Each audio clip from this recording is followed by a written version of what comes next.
Hello बच्चों, कैसे हैं आप लोग। बहुत बहुत स्वागत है आपका विज्ञान एक्सप्रेस के अंदर। हम लोग फिर हाजिर हैं एक नए वीडियो के साथ में। और बच्चों, मैं आज कुछ कहना चाहता हूं कि हम लोग आने वाले दिनों के अंदर बहुत सारी प्लानिंग है आप लोगों के लिए। हम बहुत अलग अलग तरह के नए तरीके के वीडियोस हम लोग लेकर आएंगे। ना केवल विज्ञान एक्सप्रेस, हम लोग आने वाले दिनों के अंदर बहुत सारे नए सब्जेक्ट्स के ऊपर भी वीडियो लाने वाले हैं। लेकिन उसके लिए ज़रूरी है कि आप लोगों का हमें भरपूर सपोर्ट मिले। तो इसलिए बच्चों, ज़्यादा से ज़्यादा वीडियो को शेयर करें और जो भी कुछ वीडियोस यहाँ पर आप देख रहे हैं उनको आप भी बहुत अच्छे से पढ़ें, राइट, उनसे सीखें। क्योंकि ये जो है वो परीक्षा के लिए बहुत इम्पॉर्टेंट क्वेश्चंस होते हैं। हम लोग आपके लिए बहुत मेहनत करते हैं। आप लोगों के लिए लगता है कि 15-20 मिनट के अंदर एक वीडियो ख़त्म हो जाता है, लेकिन उसके लिए एक पूरी की पूरी बहुत लंबी तैयारी होती है। उसके बाद में आप तक वीडियो पहुंचता है। तो बहुत सारा शेयर कीजिए वीडियो को, चैनल को सब्सक्राइब कीजिए। वादा करता हूं आपसे कि हम लोग बहुत अच्छे कंटेंट बेस्ड वीडियो आप लोगों के लिए लेकर आएंगे। तो चलिए, विज्ञान एक्सप्रेस में फिर से स्वागत और स्टार्ट करते हैं। लेकिन आज की जो मोटिवेशन लाइन है वो आप लोगों के लिए, जो मेहनत पे भरोसा करते हैं वो कभी भी किस्मत की बात नहीं करते हैं। याद रखना, मेहनत पे भरोसा रखिए, फिर बस चलते जाइए। फिर सोचिए मत कि आपको क्या मिलेगा। मेहनत पे भरोसा रखिए, आपको जीवन में सब कुछ मिलेगा जो आप चाहते हैं। तो चलिए, इन्हीं पंक्तियों के साथ में आज का जो मेरा टॉपिक है वो बहुत ज्वलंत टॉपिक है, and that is known as the immunity. प्रतिरक्षा के ऊपर आज का टॉपिक बेस्ड है। और आज के इस वीडियो का पहला question, name the antibody which is secreted by during the allergy.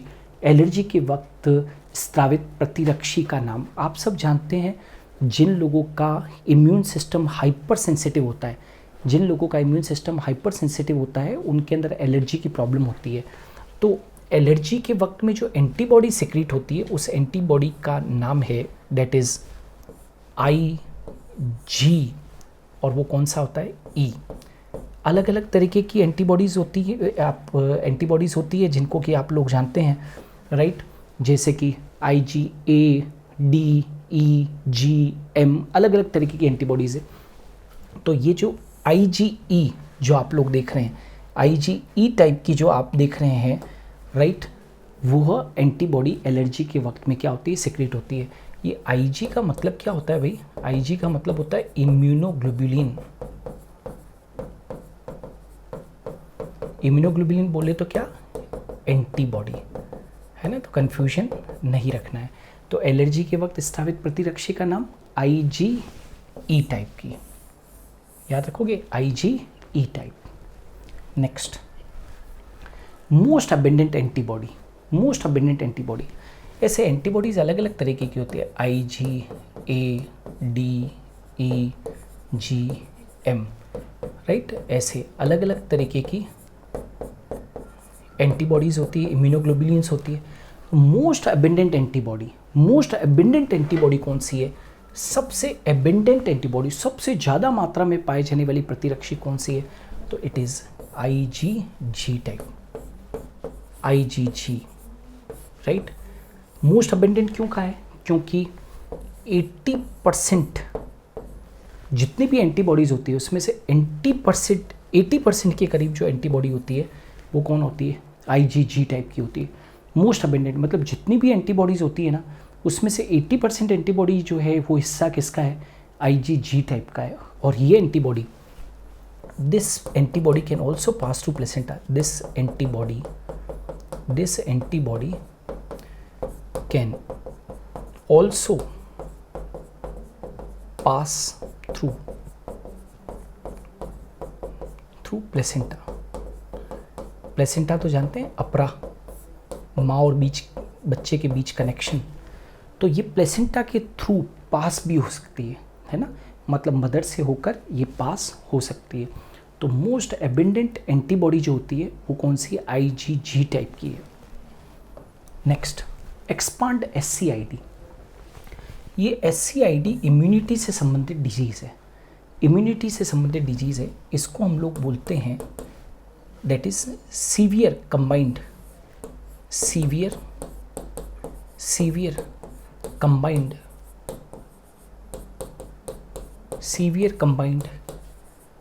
Immuno deficiency, severe combined immunodeficiency, right. इस डिजीज से ग्रसित पेशेंट में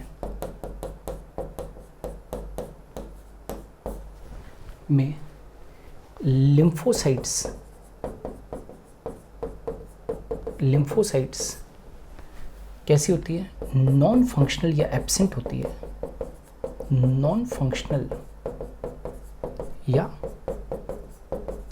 एब्सेंट होती है, ठीक है। इस डिजीज से ग्रसित पेशेंट में लिम्फोसाइट्स नॉन फंक्शनल या क्या होती है, एब्सेंट होती है। इस पेशेंट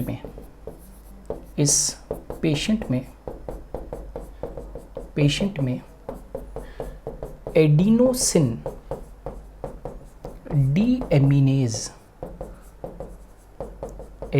डीएमीनेज एंजाइम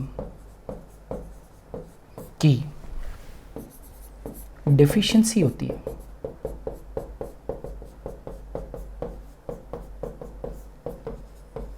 जो इन लिम्फोसाइट्स के फॉर्मेशन के लिए, मैच्योरेशन के लिए ज़रूरी होती है। तो इस पेशेंट में एडिनोसिन डीएमीनेज एंजाइम की क्या होती है, डेफिशिएंसी होती है। इसको बोलते हैं सीवियर कंबाइंड इम्यूनो डेफिशिएंसी, है ना। सीवियर जीन थेरेपी के थ्रू, एक एक्स्ट्रा पॉइंट लिख देता हूँ, gene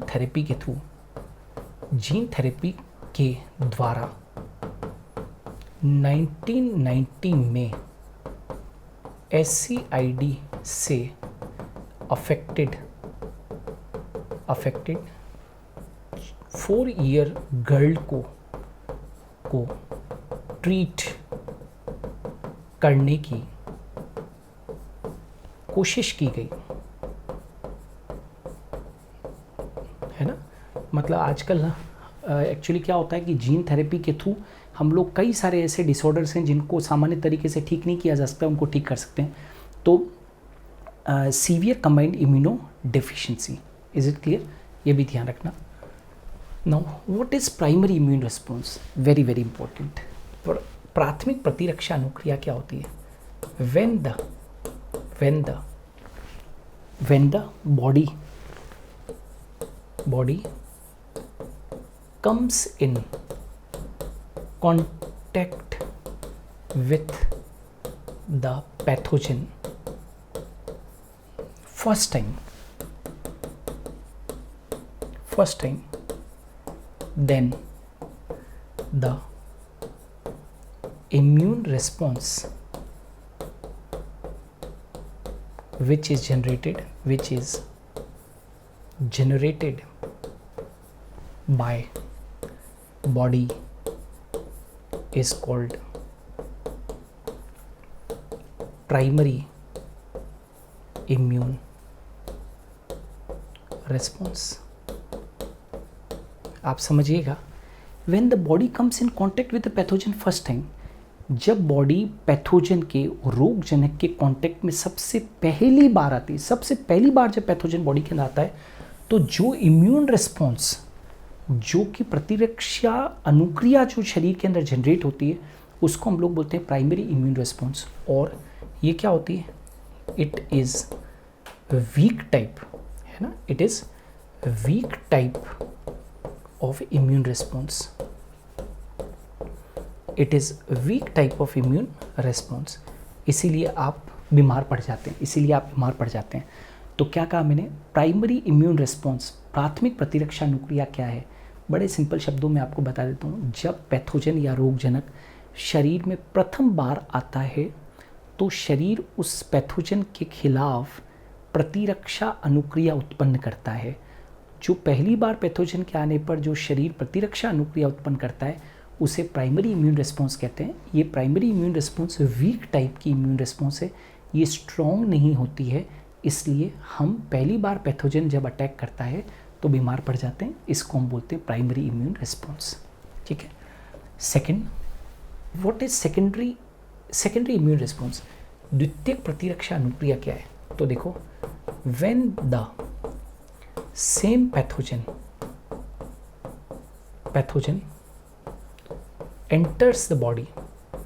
enters the body subsequently,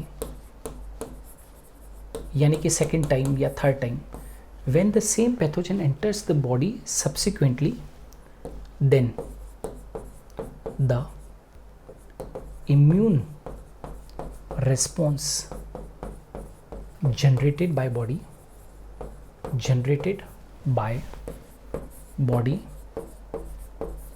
is called secondary immune response. और ये जो होती है, it is very strong immune response. समझिएगा, अभी आपने प्राइमरी इम्यून रिस्पॉन्स में देखा था कि पैथोजन जब सबसे पहले बॉडी के अंदर एंटर करता है तो बॉडी जो इम्यून रिस्पॉन्स जनरेट करती है उसको प्राइमरी इम्यून रिस्पॉन्स कहते हैं, वो वीक तरीके का था। लेकिन क्या होता है बच्चों, जब सबसे पहली बार पैथोजन एंटर करता है आपकी बॉडी के अंदर और उसके खिलाफ प्राइमरी इम्यून रिस्पॉन्स जनरेट होती है, तो बॉडी के अंदर मेमोरी सेल्स बन जाती है। बॉडी के अंदर क्या हो जाती है, मेमोरी सेल्स डेवलप हो जाती है। तो मेमोरी सेल्स क्या हो जाती है, डेवलप हो जाती है। तो वो पहले एनकाउंटर की जो याद होती है, पहले एनकाउंटर की, जब सबसे पहली बार बॉडी को अटैक किया तो उसकी जो याद है वो उन मेमोरी सेल्स के अंदर बनी रहती है। अब सेकेंडरी इम्यून रिस्पॉन्स का मतलब क्या होता है, यदि वही पैथोजन आपको दोबारा अटैक करता है, if the same pathogen enters the body subsequently, यदि वही पैथोजन जिसने सबसे पहली बार आपको अटैक किया था, यदि वही पैथोजन आपकी बॉडी को फिर से अटैक करता है, तो आपकी बॉडी की जो मेमोरी सेल्स होती है वो उसको पहचान लेती है ना। तो यहाँ पर लिख देता हूँ, ये किसके ऊपर बेस्ड है, based on memory cells, based on memory cells, है ना। किसके ऊपर बेस्ड है, मेमोरी सेल के ऊपर बेस्ड है, बेस्ड ऑन मेमोरी सेल। तो जो मेमोरी सेल्स होती है वो प्रथम एनकाउंटर को याद कर लेती है, और यदि वो दोबारा पैथोजन यदि एंटर कर जाता है तो उसको पहचान कर और सेकेंडरी इम्यून रिस्पॉन्स जनरेट करती है, और उसे पहचान कर किल कर देती है। ये काफ़ी स्ट्रॉन्ग टाइप की इम्यून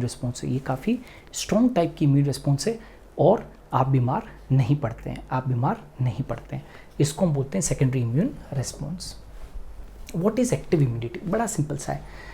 जब बॉडी के अंदर एंटीजन आ जाए, जब बॉडी में एंटीजन मतलब फॉरेन बॉडी कोई भी, जब बॉडी में एंटीजन आ जाए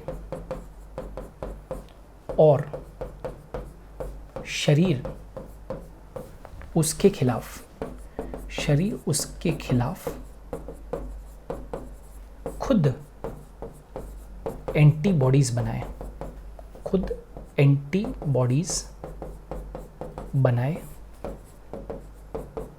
तो उसे एक्टिव इम्यूनिटी कहते हैं,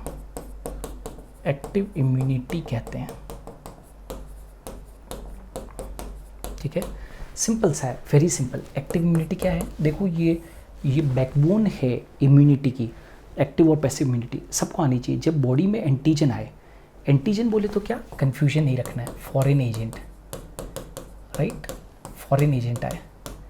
जब बॉडी के अंदर बाहर से क्या आ जाए, कोई फॉरेन एजेंट आ जाए और शरीर उसके खिलाफ खुद ही एंटीबॉडी बनाए, राइट, खुद शरीर ही एंटीबॉडी बनाए उसके खिलाफ, तो उसको हम क्या कहते हैं, एक्टिव इम्यूनिटी कहते हैं, ठीक है। अब पैसिव इम्यूनिटी क्या होती है, व्हाट इज़ पैसिव इम्यूनिटी। तो पैसिव इम्यूनिटी का मतलब क्या होता है, व्हाट इज़ पैसिव इम्यूनिटी, निष्क्रिय प्रतिरक्षा में क्या होता है कि जब एंटीजन के अगेंस्ट, जब एंटीजन के खिलाफ किसी दूसरे जीव में निर्मित, किसी दूसरे जीव में निर्मित एंटीबॉडीज को शरीर में डाला जाए तो उसे पैसिव इम्यूनिटी कहते हैं। मतलब इसको हम ये भी कह सकते हैं, यहाँ पर रेडीमेड एंटीबॉडीज़ को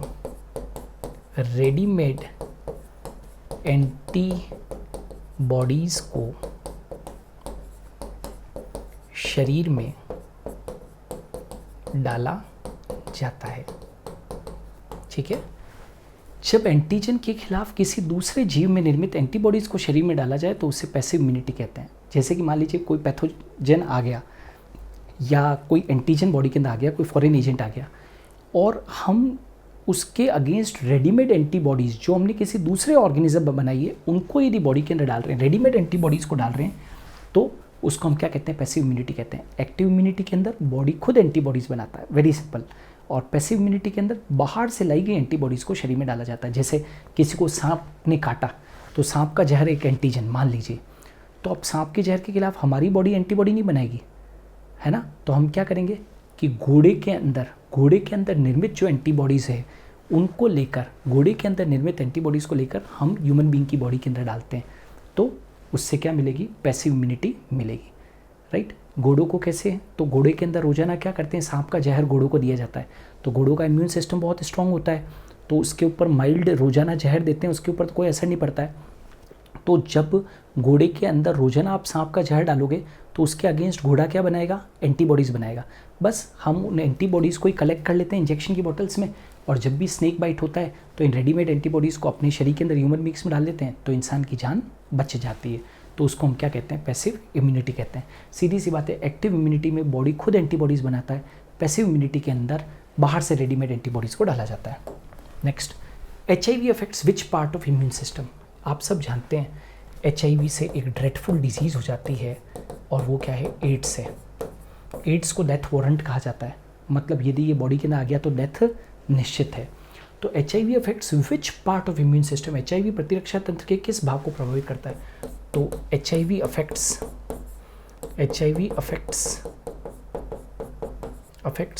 हेल्पर टी लिम्फोसाइट,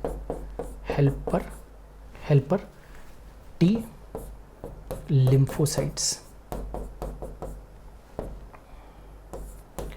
है ना? आपको मालूम होना चाहिए प्रतिरक्षा से संबंधित मुख्य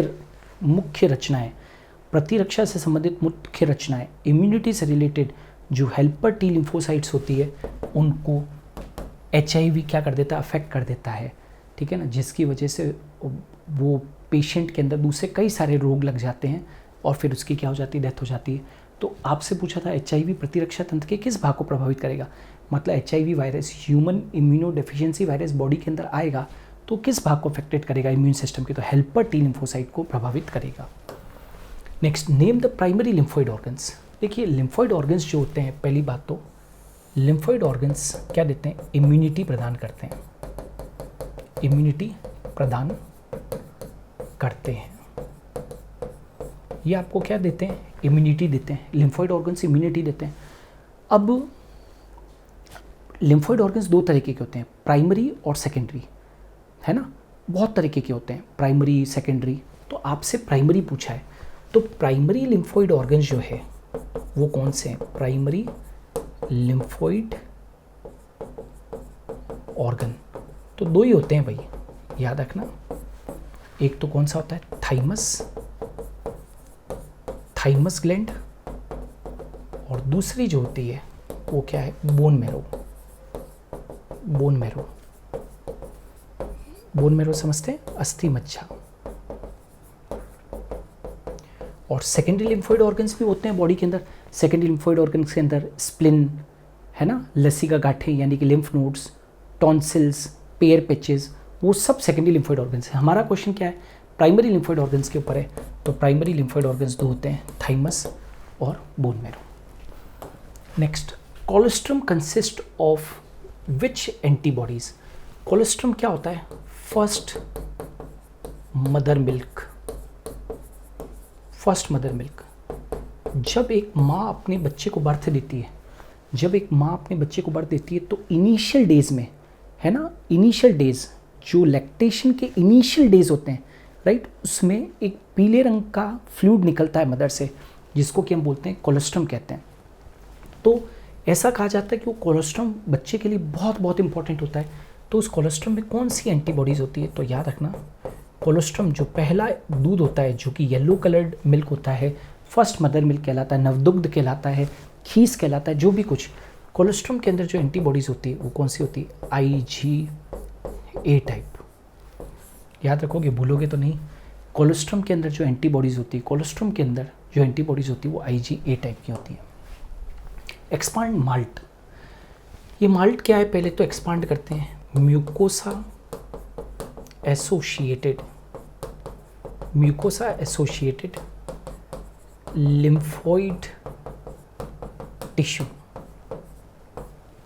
है ना, ये इम्यूनिटी से संबंधित होता है, इम्यूनिटी से संबंधित, ये हमारी बॉडी को क्या देता है, इम्यूनिटी देता है, म्यूकोसा एसोसिएटेड लिम्फोइड टिश्यू। और ये जो म्यूकोसा एसोसिएटेड लिम्फोइड टिश्यू है, it is found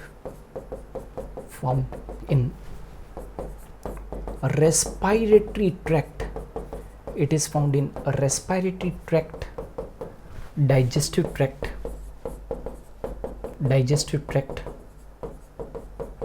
urinogenital tract,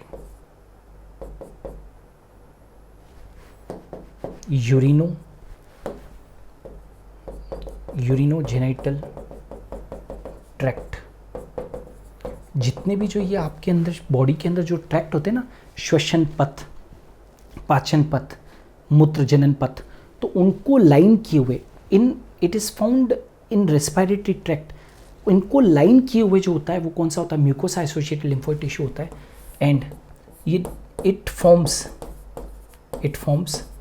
50% of lymphoid tissue found in body,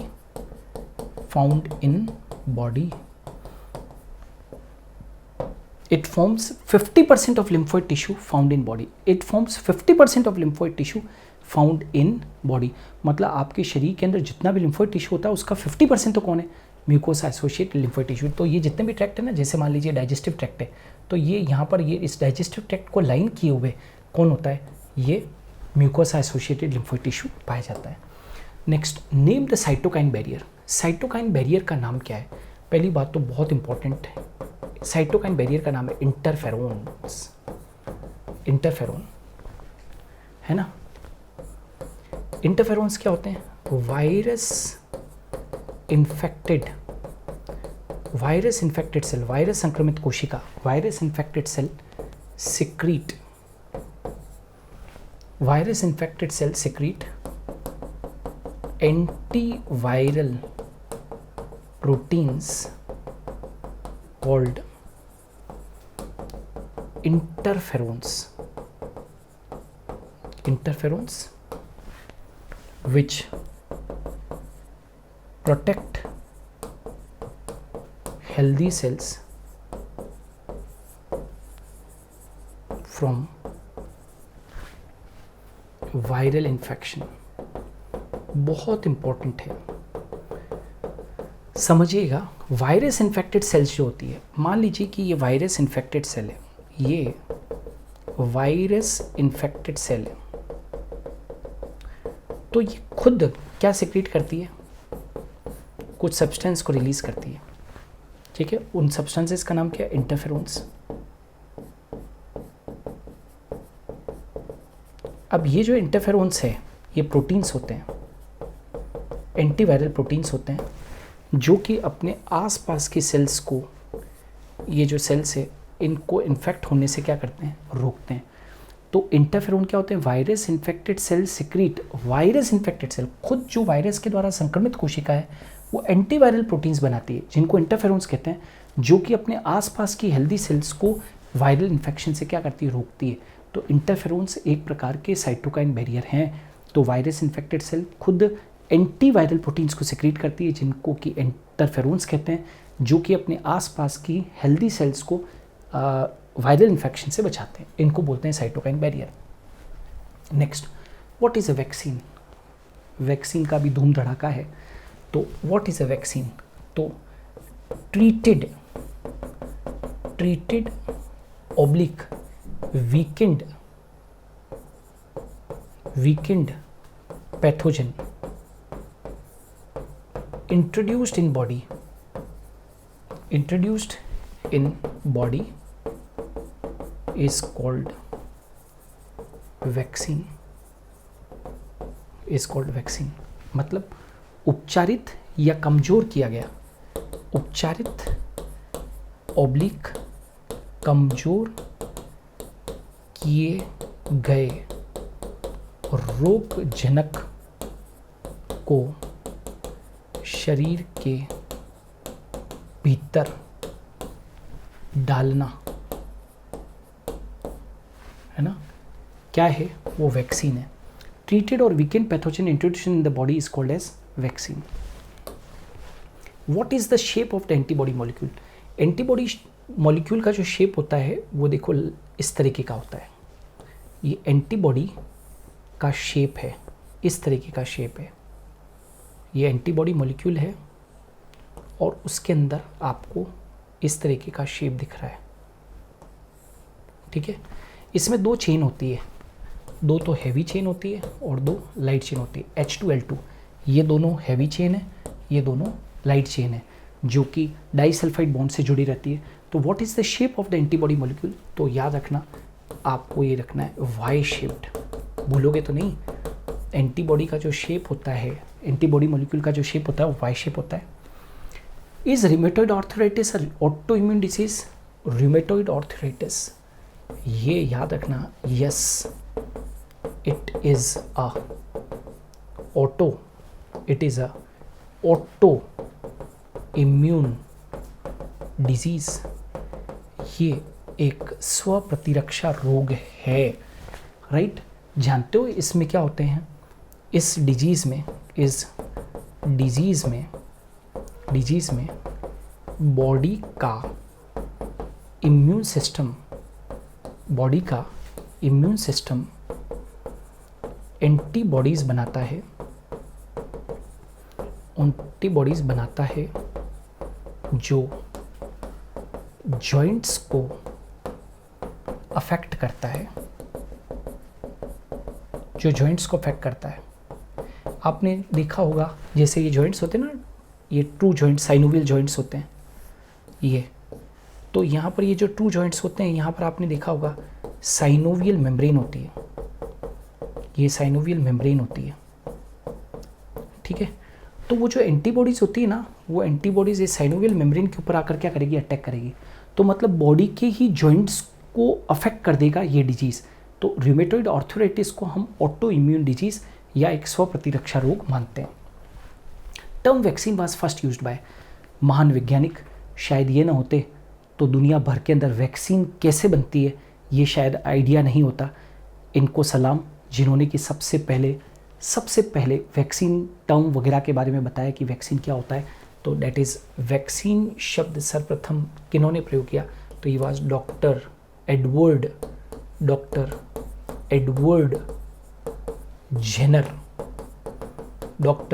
Edward Jenner, महान वैज्ञानिक जिन्होंने कि टर्म वैक्सीन बताया था। तो डॉक्टर एडवर्ड जेनर ने सबसे पहले वैक्सीन शब्द का यूज़ किया। Antibody mediated immunity is called as. Immunity बहुत तरीके की होती है, जैसे कि इसको ऐसे कहते हैं एंटीबॉडी मीडिएटेड इम्यूनिटी। एक CMI भी होती है, सेल मीडिएटेड इम्यूनिटी, ठीक है। कभी डिटेल वीडियो मेरा देखना, तो उसके अंदर आपको एंटीबॉडी मीडिएटेड इम्यूनिटी और सेल मीडिएटेड इम्यूनिटी मिलेगी। तो एंटीबॉडी मीडिएटेड इम्यूनिटी क्या और क्या कह सकते हो? तो एंटीबॉडी मीडिएटेड इम्यूनिटी को, प्रतिरक्षा माध्यित प्रतिरक्षा को ही हम ह्यूमोरल इम्यूनिटी कहते हैं। ह्यूमोरल इम्यूनिटी, ठीक है ना। ह्यूमोरल इम्यूनिटी मतलब कि ह्यूमोरल जो है वो वर्ड तरल के लिए यूज़ किया है, या यूँ मैं कह सकता हूँ ब्लड के लिए यूज़ किया है। क्यों? क्योंकि वो जो एंटीबॉडीज़ होती है वो कहाँ पर होती है? ब्लड के अंदर होती है। तो एंटीबॉडी मीडिएटेड इम्यूनिटी को ही हम ह्यूमरल इम्यूनिटी या तरल प्रतिरक्षा के नाम से भी जानते हैं। Is it clear? Which lymphocytes form antibodies? कौन सी लिम्फोसाइट एंटीबॉडीज़ बनाती है? लिम्फोसाइट्स दो तरीके की होती है बॉडी के अंदर, एक होती है बी लिम्फोसाइट्स, एक होती है टी लिम्फोसाइट्स। हमेशा याद रखना कि जो लिम्फोसाइट एंटीबॉडीज़ बनाती है उनका नाम है बी लिम्फोसाइट्स। याद रखो, बी लिम्फोसाइट एंटीबॉडीज़ बनाती है, टी लिम्फोसाइट्स एंटीबॉडीज़ नहीं बनाती है। वो बी लिम्फोसाइट्स को एंटीबॉडीज़ बनाने के लिए प्रवोक करती है, प्रेरित करती है, आरबीटी इंड्यूस करती है। तो टी लिम्फोसाइट्स कभी भी एंटीबॉडी नहीं बनाएगी, एंटीबॉडी जो बनाएगी वो कौन है भाई? बी लिम्फोसाइट्स बनाएगी। Clear? Which immunity is called as non specific immunity? अविशिष्ट प्रतिरक्षा किसको कहते हैं? तो अविशिष्ट प्रतिरक्षा भैया कौन सी होती है? तो इन्नेट इम्यूनिटी। इन्नेट इम्यूनिटी जो कि किसी विशेष रोग के लिए नहीं होती, राइट? ये इन्नेट इम्यूनिटी तो सब जानते होंगे, इसको क्या बोलते हैं? Inborn immunity. आप जब पैदा होते हैं तो किसी विशेष, किसी स्पेसिफिक रोग के लिए इम्यूनिटी लेके थोड़ी पैदा होते हैं।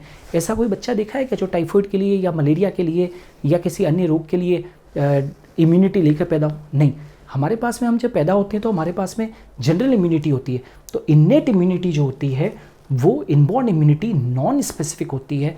मतलब ये जो जन्मजात प्रतिरक्षा जिसको कि आप कहते हो, जन्मजात प्रतिरक्षा, वो नॉन स्पेसिफिक होती है, पर्टिकुलर किसी डिजीज़ के लिए नहीं होती है, वो नॉन स्पेसिफिक होती है। Allergy causing substances are called as, allergy को क्रिएट करने वाले, एलर्जी कोजिंग सब्सटेंसेस को क्या कहते हैं? एलर्जेंस कहते हैं। याद रखना, एलर्जी उत्पन्न करने वाले सब्सटेंसेस को एलर्जेंस कहते हैं। वातावरण में ऐसे बहुत सारे कारक हैं जो कि एलर्जी उत्पन्न कर सकते हैं, जैसे कि पोलन ग्रेन्स है ना। फॉर एग्जांपल मैं कुछ एग्जांपल लिखता हूँ, जैसे कि एनिमल डेंडर है ना, ये जो पालतू लोग जो पालतू जीवों को रखते हैं उनसे एनिमल डेंडर ऊपर से स्किन का वो निकलता है, वो एलर्जी कर सकता है। या फिर पोलन ग्रेन जो होता है वो एलर्जी कर सकता है, ठीक है। या फिर किसी को डस्ट से एलर्जी होती है। तो ये सब जो हैं वो किस में आएंगे भाई? एलर्जी के अंदर, एलर्जेंस के अंतर्गत आते हैं। तो जो सब्सटेंसेस एलर्जी करे उन्हें क्या कहते हैं? एलर्जेंस कहते हैं। तो ये थे बच्चों आज के इम्यूनिटी के सबसे महत्वपूर्ण प्रश्न। यदि आप चाहते हैं कि इन जो वीडियोस अवेलेबल हो रहे हैं आपको विज्ञान एक्सप्रेस पर, इनकी PDF यदि आपको चाहिए तो आप लोगों को प्ले स्टोर पर जाकर या डिस्क्रिप्शन में जो लिंक दे रखा है उसमें जाकर आप लोगों को सुपर गुरु लर्निंग ऐप आप लोगों को डाउनलोड करना पड़ेगा। उसके अंदर इस तरीके का इंटरफेस दिखेगा। यहाँ पर बार के ऊपर क्लिक कीजिएगा तो यहाँ पर स्टूडेंट सेक्शन मिलेगा और इसमें स्टडी मटेरियल है। इसके अंदर आपको जितने भी जो हम लोग वीडियोस बना रहे हैं अभी और आने वाले दिनों के अंदर हम जो कुछ भी वीडियोस बनाएंगे उन सब की हम हमारे प्यारे बच्चों के लिए PDF फाइल्स डाउनलोड करने की फैसिलिटी अवेलेबल करवा रहे हैं। इसलिए तुरंत ही सुपर गुरु ऐप को आप डाउनलोड कीजिए। इस ऐप के ऊपर आगे भी आप ऐप डाउनलोड करते हो तो आई कैन एश्योर यू कि आने वाले दिनों के अंदर इस ऐप के अंदर बहुत सारी चीज़ें, ये मेरी प्लानिंग है कि आपको बहुत सारी चीज़ें आगे चलकर इस ऐप के ऊपर फ्री कंटेंट सेक्शन के अंदर आपको बहुत सारी चीज़ें फ्री मिलने वाली है। तो इसलिए सुपर गुरु ऐप को जरूर डाउनलोड कीजिए। आज के लिए इतना ही, धन्यवाद।